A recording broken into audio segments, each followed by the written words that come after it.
Projection dan selection ini merupakan operator untuk menghapus dalam tanda kutip. Sebetulnya bukan menghapus data di dalamnya, namun hanya menampilkan data sesuai dengan kriteria yang ditetapkan. Kedua operator ini beroperasi secara ortogonal, di mana selection prosesnya horizontal, sedangkan projection berproses secara vertikal. Projection disimbolkan dengan P. Nah, projection ini berguna untuk memilih kolom. Bentuk umumnya P, A1, A2, AN hingga AK dari R. Bermakna R ini adalah relasi atau tabelnya. Kemudian A1, A2 hingga AK itu adalah atribut-atribut yang ada di dalam R. Hasilnya adalah suatu skema yang baru yang terdiri dari A1, A2 hingga AK. Nah, anggotanya berupa kumpulan dari semua subtupelnya. T, A1 hingga AK, di mana T tersebut merupakan anggota dari R. Nah, atribut yang tidak ada di dalam skema pencarian P, A1, A2 misalnya, yang hanya ingin ditampilkan hanya A1, A2 saja. Sedangkan A-nya itu sampai 5 misalnya. Maka A seterusnya itu tidak akan ditampilkan. Nah, pada projection secara umumnya akan menghapus duplikat. Namun, jika salah satu di antara A1 hingga AK tersebut merupakan atribut kunci, maka duplikat tidak akan dihapus. Kenapa? Karena yang namanya atribut kunci pastilah unik. Jadi karena unik maknanya data tersebut antar setiap datanya itu tidak akan dihapus. Nah, kita lihat di sini ada tabel student. Ya, tabel student ini akan kita gunakan sebagai contohnya. Misalnya kita ingin menampilkan data tutor saja yang ada di tabel student, maka kita tuliskan P tutor dari tabel student, ya, sehingga hasilnya adalah seperti ini. Jadi ada tabel yang baru di mana kolomnya adalah tutor dan datanya Bush, Kan, Gobel, dan Zobel. Nah, bisa kita lihat di sini bahwa data yang berulang itu hanya akan muncul satu kali saja, seperti Gobel dan Kan itu hanya akan muncul satu kali saja pada projection. Nah, misalnya contoh lainnya jika kita ingin menampilkan nama studentnya, kemudian dia berada pada tahun berapa, maka kita tuliskan seperti ini, P, name, year, dari tabel student. Ya, seperti itu. Nah, jadi maka di sini akan menampilkan kolom name dan year-nya saja, beserta data-data yang ada di dalamnya. Jika datanya berulang, maka datanya hanya akan muncul satu kali saja. Berikutnya selection. Nah, selection ini disimbolkan dengan sigma kecil berdasarkan huruf Yunani. Ya, selection digunakan untuk memilih baris data sesuai dengan kondisi yang diberikan. Bentuk umumnya kita baca seperti ini, sigma C dari relasi R, ya, di mana R ini adalah relasi atau tabelnya, sedangkan C ini adalah kondisi atau syarat-syaratnya terhadap atribut yang ada di dalam R.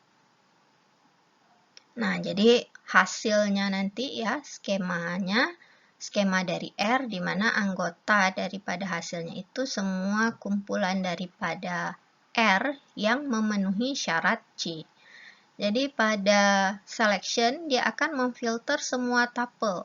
Jadi tupel yang tidak memenuhi syarat C itu tidak akan dimunculkan. Nah, namun pada selection data duplikat itu tidak akan terhapus. Nah, kenapa? Nah, jadi kalau memang datanya itu memang memenuhi syarat, ya berarti dia akan tetap muncul, walaupun 2 kali munculnya atau duplikat.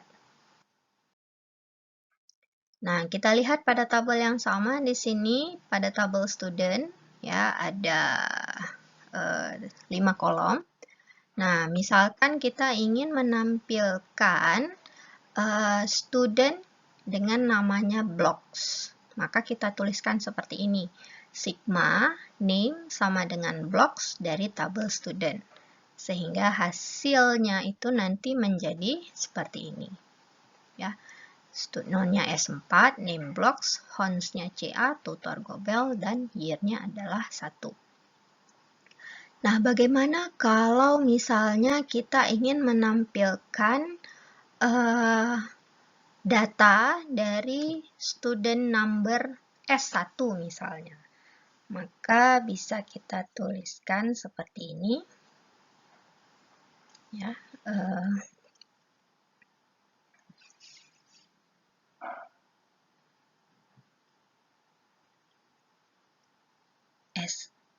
S1 itu adalah studno-nya, berarti studno sama dengan S1 dari tabel student. Ya, dari tabel student. Oke, jadi hasilnya nanti adalah hanya baris S1 ini saja. Ya, hanya satu baris. Hanya satu baris S1 ini saja hasilnya. Nah, kondisi ataupun syarat bagi selection ini bisa beberapa jenis. Misalnya, bisa ada atribut, operator, kemudian value-nya, ataupun berupa atribut, operator, dan atribut yang lain, ataupun ada expression, operator, dan expression yang lain. Nah, op ini adalah operator di mana tandanya seperti sama dengan, kurang dari, kurang sama dengan, lebih dari, lebih sama dengan, dan seterusnya. Kemudian bagi angka, itu bagi angka. Sedangkan bagi string kita bisa gunakan like. Ya, like ini digunakan untuk membandingkan string. Contoh misalnya age kurang sama dengan 24 bermakna yang umurnya kurang sama dengan 24 tahun. Ataupun font like 0039% itu bermakna nomor teleponnya itu diawali dengan 0039. Ataupun misalnya salary plus commission lebih sama dengan 24.000. Maka di sini berlaku expression ya. Jadi salary plus commission itu adalah expression lebih sama dengan 24.000. Nah, setiap kondisi syarat tersebut bisa kita gabungkan dengan menggunakan boolean expression. Bisa dengan menggunakan and ataupun or. Kemudian boolean expression not itu digunakan untuk menegasikan. Jadi kebalikan daripada syarat tersebut seperti apa. Operator projection dengan selection ini dapat bersarang. Bersarang ini maknanya dapat digunakan kedua-duanya sekaligus. Contoh misalnya kita ingin mengetahui siapakah tutor dari siswa yang bernama Blocks. Ya. Jadi tutor dari siswa yang bernama Blocks. Nah, tutornya di sini yang kita perlu, tapi nama siswanya itu adalah Blocks. Berarti kalau kita lihat nama siswanya Blocks, tutornya itu kan seharusnya Gobel. Nah, bagaimana cara kita menuliskannya dalam bentuk aljabar relasional? Ya, caranya seperti ini. Name Blocks dari tabel student. Nah, name Blocks dari tabel student. Nah, ini sigma name sama dengan blocks dari tabel student itu proses selection-nya, di mana kita mencari siswa yang bernama Blocks. Namun, ya, ini proses yang pertama dilakukan. Namun, karena yang kita perlukan hanya nama tutornya saja, maka kemudian kita lakukan proses projection, yaitu p-tutor. Jadi, p-tutor dari hasil proses selection yang sebelumnya. Sehingga hasil akhirnya menjadi seperti ini.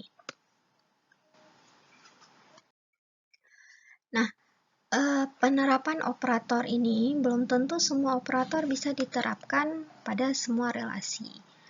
Nah, projection ini berlaku pada R yang memiliki A1, A2 hingga AK.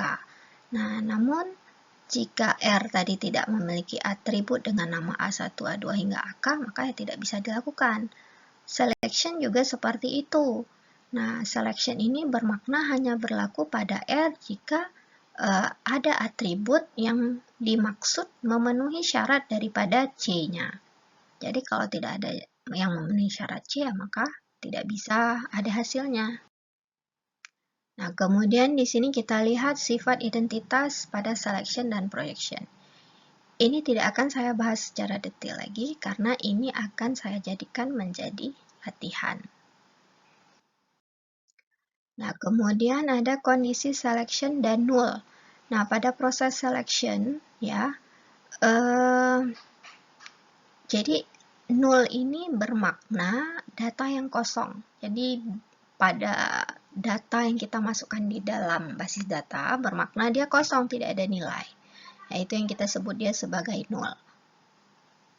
Jadi kalau misalnya di sini kita katakan bahwa apakah benar sigma year kurang sama dengan 3 dari tabel student jika kita gabungkan dengan sigma year lebih dari 3 pada tabel student. Maknanya kita ingin menggabungkan data student pada tahun kurang sama dengan 3 hingga digabungkan dengan data student yang tahunnya lebih dari 3. Apakah sama dengan data student semuanya? Ya. Nah, ternyata hasil seperti ini bisa saja tidak sama. Kenapa?